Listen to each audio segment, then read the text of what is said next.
Hello दोस्तों, आप सभी लोगों का बोधियागा स्टडी में स्वागत है। दोस्तों आज हम लोग पढ़ने वाले हैं दोस्तों भारत में बैंकिंग प्रणाली के बारे में। तो आज का हम लोग का मुख्य चैप्टर इकोनॉमी का है दोस्तों, बैंकिंग। भारत में बैंकिंग प्रणाली के बारे में, तो बैंकिंग प्रणाली से रिलेटेड आज हम लोग बात करने वाले हैं दोस्तों। तो आज का टॉपिक को शुरुआत करते हैं दोस्तों। शुरुआत करने से पहले बता दें दोस्तों कि हमारे चैनल का नाम है बोधियागा स्टडी। अगर आपको हमारे चैनल के माध्यम से दोस्तों अगर आपको पढ़ाई अगर अच्छी लगे तो आप हमारे चैनल को जरूर लाइक करेंगे दोस्तों, सब्सक्राइब करेंगे दोस्तों और दोस्तों में शेयर करेंगे। तो आज का टॉपिक को शुरुआत करते हैं दोस्तों। आज हम लोग जानने वाले हैं भारत में बैंकिंग प्रणाली के बारे में। तो शुरुआत करते हैं दोस्तों। बात करें दोस्तों भारत में बैंकिंग प्रणाली की, तो बैंकिंग प्रणाली की बात करें दोस्तों तो भारत में बैंकिंग प्रणाली के जन्मदाता कौन है? तो ईस्ट इंडिया कंपनी। भारत में बैंकिंग प्रणाली का जन्मदाता कौन है दोस्त? तो ये है ईस्ट इंडिया कंपनी, इसे ध्यान रखना दोस्त। आगे बढ़ते हैं, आगे बात करते हैं दोस्तों। भारत में स्थापित पहला बैंक, तो भारत में स्थापित पहला बैंक कौन है? तो बैंक ऑफ हिंदुस्तान। भारत में स्थापित पहला बैंक कौन है? तो bank of Hindustan. Bank of Hindustan की स्थापना की बात करें दोस्तों तो ये 1770 ईस्वी में स्थापना की गई थी। भारत में पहला बैंक कौन था दोस्तों? तो बैंक ऑफ हिंदुस्तान। इसकी स्थापना कब की गई? तो 1770 ईस्वी में इसकी स्थापना की गई। और ये किस पर आधारित था? तो अलेक्जेंडर प्रणाली के द्वारा स्थापित, अलेक्जेंडर प्रणाली के द्वारा स्थापित यूरोपीय प्रणाली पर आधारित था, यूरोपीय प्रणाली पर आधारित था। तो ध्यान रख लेंगे दोस्तों। आगे बढ़ते हैं,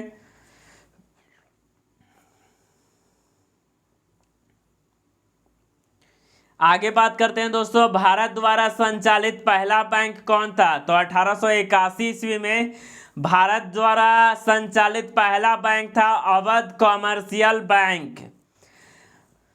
भारत द्वारा संचालित पहला बैंक कौन था? तो अवध कॉमर्शियल बैंक, फैजाबाद उत्तर प्रदेश में था 1881 ईस्वी में।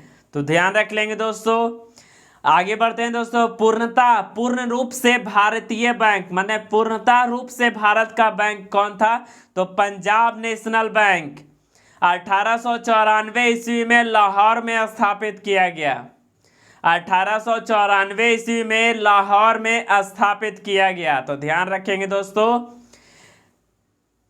आगे बढ़ते हैं दोस्तों, आगे बात करते हैं, आगे बात करते हैं दोस्तों प्रेसिडेंसी बैंक। तो प्रेसिडेंसी बैंक की बात करें दोस्तों तो प्रेसिडेंसी बैंक की स्थापना 1806 ईस्वी में bank of Bengal, presidency bank की स्थापना 1806 ईस्वी में बैंक ऑफ बंगाल में की गई। 1840 ईस्वी की बात करें तो 1840 ईस्वी में बैंक ऑफ बम्बई की स्थापना की गई।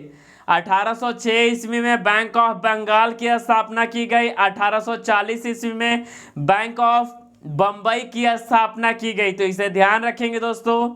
आगे बढ़ते हैं, 1843 ईस्वी में बैंक ऑफ मद्रास की स्थापना की गई। और इन तीनों का विलय कब किया गया? तो 1921 ईस्वी में इसका विलय कर दिया गया।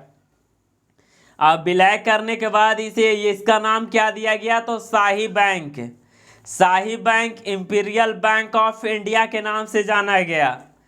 1921 में जब इन तीनों का विलय किया गया, बैंक ऑफ बंगाल 1806 ईस्वी, बैंक ऑफ बम्बई 1840 ईस्वी, बैंक ऑफ मद्रास 1843 ईस्वी, इन सब का एक 1921 में विलय किया गया। तो विलय करके इसका नाम क्या रखा गया? शाही बैंक या फिर इंपीरियल बैंक ऑफ इंडिया। लेकिन फिर इसे 1 जुलाई 1955 ईस्वी को फिर से इसका नाम दिया गया SBI, state bank of India. तो ध्यान रखेंगे दोस्तों। आगे बढ़ते हैं दोस्तों, आगे बात करते हैं, आगे बात करें दोस्तों, भारत में कागजी नोटों का प्रारंभ कब से हुआ? तो 1806 ईस्वी से। तो भारत में कागजी नोटों का प्रचलन 1806 ईस्वी से हुआ।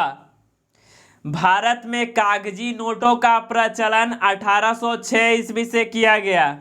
तो भारत में कागजी नोटों का प्रचलन 1806 ईस्वी से किया गया। तो ध्यान रखेंगे दोस्तों। आगे बढ़ते हैं दोस्तों, आगे बात करते हैं।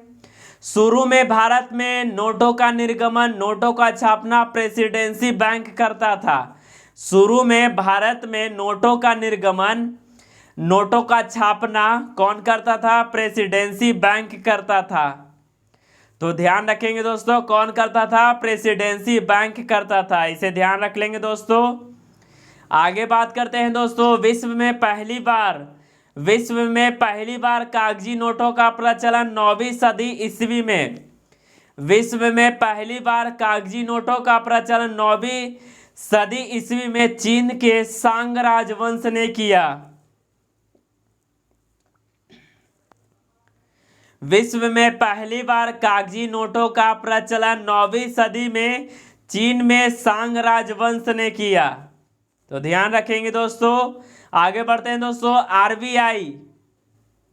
आरबीआई का एक शाखा लंदन में भी उपस्थित है। तो ध्यान रखेंगे दोस्तों, आरबीआई से रिलेटेड हमने वीडियो बना चुके हैं दोस्तों, आप चाहें तो वहां से प्लेलिस्ट में जाकर देख सकते हैं। भारतीय नोटों पर जो उसका मूल्य जो लिखा रहता है 17 भाषाओं में लिखा गया है। तो ध्यान रखेंगे दोस्तों। फिर से एक बार फास्ट रिवीजन कर लेते हैं दोस्तों। बात करें दोस्तों भारत में बैंकिंग प्रणाली की, तो भारत में बैंकिंग प्रणाली के जन्मदाता ईस्ट इंडिया कंपनी था। भारत में स्थापित पहला बैंक ऑफ हिंदुस्तान 1770 ईस्वी में स्थापित, अलेक्जेंडर प्रणाली के द्वारा स्थापित यूरोपीय प्रणाली पर आधारित था। तो ध्यान रखेंगे दोस्तों। भारतीयों द्वारा संचालित पहला बैंक कौन था? तो भारतीयों के द्वारा संचालित पहला बैंक कौन था दोस्त? तो पहला बैंक था अवध कॉमर्शियल बैंक।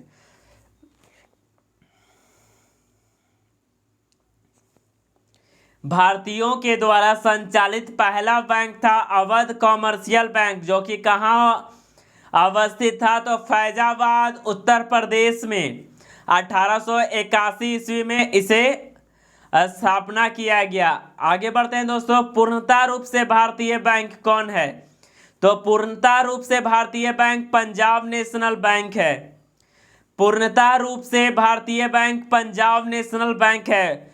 1894 ईस्वी में लाहौर में स्थापित किया गया।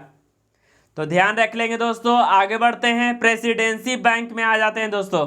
तो प्रेसिडेंसी बैंक में 1806 ईस्वी में बैंक ऑफ बंगाल, 1840 ईस्वी में बैंक ऑफ बम्बई, 1843 ईस्वी में बैंक ऑफ मद्रास को तीनों को मिलाकर शाही bank imperial bank of India बनाया गया। तो ध्यान रखेंगे दोस्तों। फिर इसके बाद 1 जुलाई 1955 ईस्वी को स्टेट बैंक ऑफ इंडिया के नाम से जाना गया, जो कि आज वर्तमान में भी है।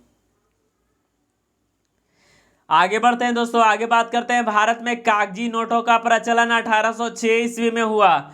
1806 ईस्वी से भारत में कागजी नोटों का प्रचलन किया गया। इसे ध्यान रखेंगे दोस्तों। शुरू में भारत में नोटों का निर्गमन प्रेसिडेंसी बैंक करता था। शुरू में भारत में नोटों का जो निर्गमन है प्रेसिडेंसी बैंक करता था। विश्व में पहली बार कागजी नोटों का प्रचलन 9वीं सदी ईस्वी में।